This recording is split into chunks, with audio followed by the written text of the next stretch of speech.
On a free transfer, you won't get a better bit of business than that. And he has that little bit of zest Stoke have needed for a long time. Averages 3 key chances a game, which is the highest in the league as well. He's a creativity machine.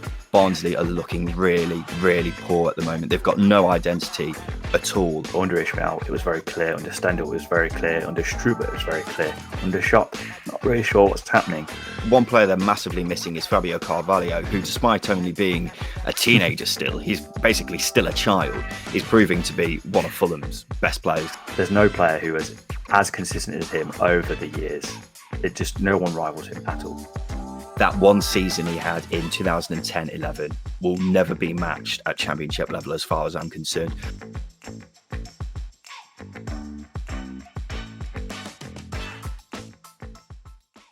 Welcome back to the Stopwatch, a topical championship show with a little twist. It's 5 topics, a 2-minute timer, and 2 hosts. We're Ryan and Justin from the Second Tier Podcast, and let's get right into it. Now we're nearly a quarter of the way through the season, Justin.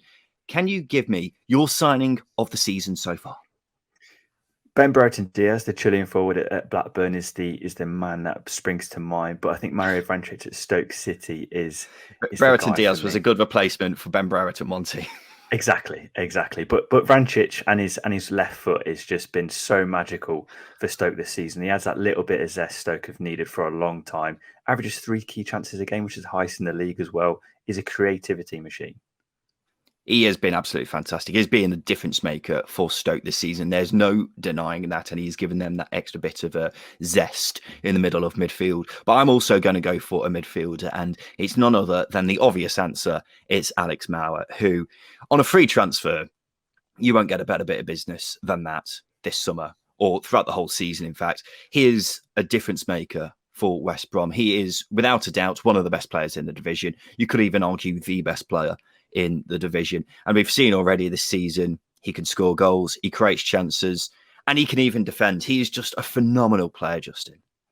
There's argument for it, for sure. He's a good player, and he's a player that we love. But Vrancic, when we're talking about influence on teams, he's so important for Stoke. And if you take Mount out of the side, I think there's someone that can go in and do his job. But if you take Vrancic out of that Stoke side, is there anyone who can be as creative as him? I don't think there is. And as I said, he's one of the highest chance creators in the league.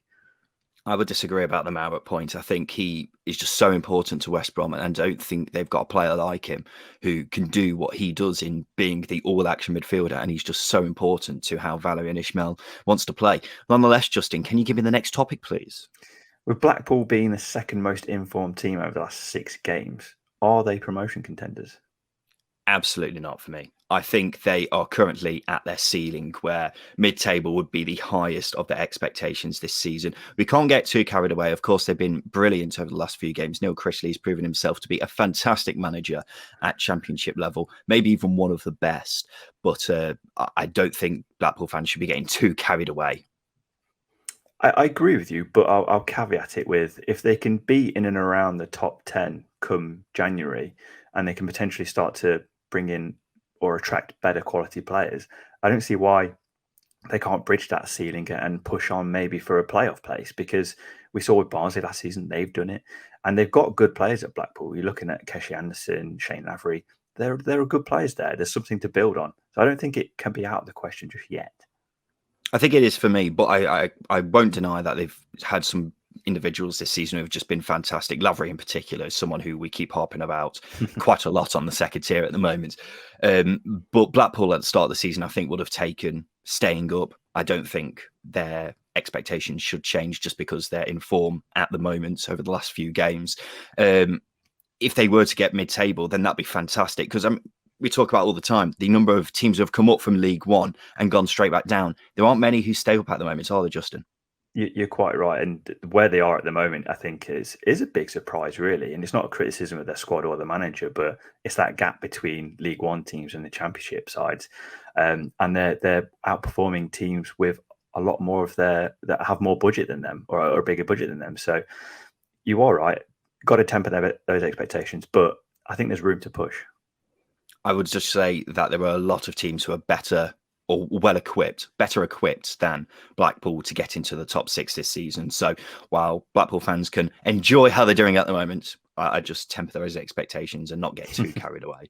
Justin, who are you tipping as the next manager to get the sack in the Championship? Well, of course, we're in an international break, so it's a good time to change managers. But Mick McCarthy's the one that comes to my mind straight away. I think the form so far this season hasn't been good. The play as well just hasn't been good enough on the pitch. They're lacking a lot going forwards. They're conceding a lot of goals. It's just the perfect storm of reasons to sack a manager. It's a shame because we love Mick McCarthy, though. I think if I was a bookie and I was doing odds on who next to be sacked, I would say Mick McCarthy, just because Cardiff looks so poor at the moment. They are clearly underachieving. But one manager who I'd be looking at is Marcus Sharp at Barnsley. Barnsley are looking really, really poor at the moment. They've got no identity at all. And it is worth pointing out, Barnsley over the last couple of seasons have had a track record of sacking managers early on in the season. So I don't think it'd be out the question, but Barnsley have been really poor, haven't they, Justin? They have been poor, and it's that lack of identity they have at the moment. Obviously, with under Ishmael, it was very clear. Under Stendel, it was very clear. Under Struber, it was very clear. Under Shop, not really sure what's happening. I'm surprised no one has been sacked so far in this international break, to be quite honest. With Cardiff, I think if they change manager now, then they could still salvage their hopes of getting in the playoffs this season. With Barnsley obviously getting in the playoffs last season, it's a bit up in the air what their expectations are. But as things stand at the moment, I think they are prime contenders to go down just because they are looking so poor at the moment. But anything other than going down would obviously be a good achievement as things stand. Just the next topic, please. Should Fulham be concerned after only 2 wins in the last 6 league outings? I would say no. I think Fulham are still performing quite well. They're still creating shed loads of chances. They have had a couple of games where they haven't been creating chances as freely as they should be, but they are in the majority of their games still being clearly the better side. And I think it's just been down to a lack of clinicalness in front of goal and also teams being clinical in front of their goal.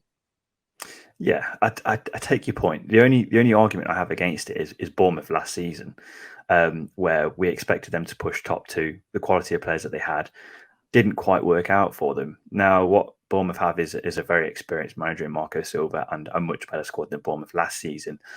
But that's where it can go, and that's my worry for Fulham is that their performances have been average in some games. You look at the Blackpool game, and obviously the Coventry game recently. So I would be a little bit concerned, but not too concerned. Yeah, I take your point. I think one player they're massively missing is Fabio Carvalho, who, despite only being a teenager still, he's basically still a child, is proving to be one of Fulham's best players because he was absolutely fantastic in those first few games of the season. Then he's got injured, and that's coincided with Fulham's bad run of form. When he comes back, I feel like Fulham will be back to their best. And when they've still got the likes of, Mitrovic, Seri, Chalabar, Wilson, these are very, very good players at this level. And once they get back into form, they'll be back to their unstoppable best. I can assure you of that. Justin, final question then. Who is the best player to ever grace the Championship? It's the long-standing debate. Who are you going for?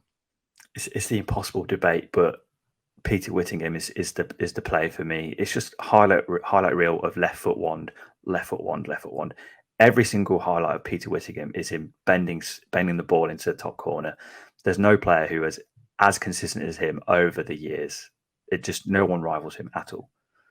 I think if you're talking a number of years, multiple years at Championship level, then Peter Whittingham is the undisputed GOAT of the Championship. I completely agree with that. If you're talking best player to ever grace the Championship, then you're looking at one season wonders. And I think Adel Taarabt has got to be that man. That one season he had in 2010-11 will never be matched at Championship level as far as I'm concerned. The most goal contributions in a single season, I can't remember exactly how much, but you're talking plus 40 is just phenomenal, Justin. They're phenomenal numbers that, as I say, I don't think will ever be matched. But when we talk about Taarabt, we just talk about that season with QPR. We don't talk about the season after or the season after, or maybe even the season before. Peter Whittingham, in the Premier League. Not the season before, though. But Peter Whittingham had a year in the Premier League. He's just done it year after year after year. So for me, and Seth Peters as well, he's just incredible. He's just a player who had no right to play in the Championship for as long as he did. He should have been playing a lot higher than what he did, and it's a shame that he didn't get to do that. He's an incredible player, and no one rivals him for me. I'm not going to dispute that at all. I just think if the question is best player to ever grace the Championship, then you've got to look at Thuram for that one season. And also, it's worth pointing out, he did it with such pizzazz, such, swagger. It's something we'll never see. I keep saying that point, but being able to produce those numbers, but being able to do it while nutmegging millions of opponents a game is just phenomenal. And that wraps it up for another episode of the Stopwatch. Let us know your thoughts in the comments below. Drop us a like if you've enjoyed, and please subscribe for more content like this. We've been the Second Tier Podcast. I've been Ryan Dilks. That's been Justin Peach. I got that wrong last week. There he is. You can find us on Twitter at Second Tier Pod. I'm Ryan Dilks 1. He's Justin Peach 27. And thank you for watching.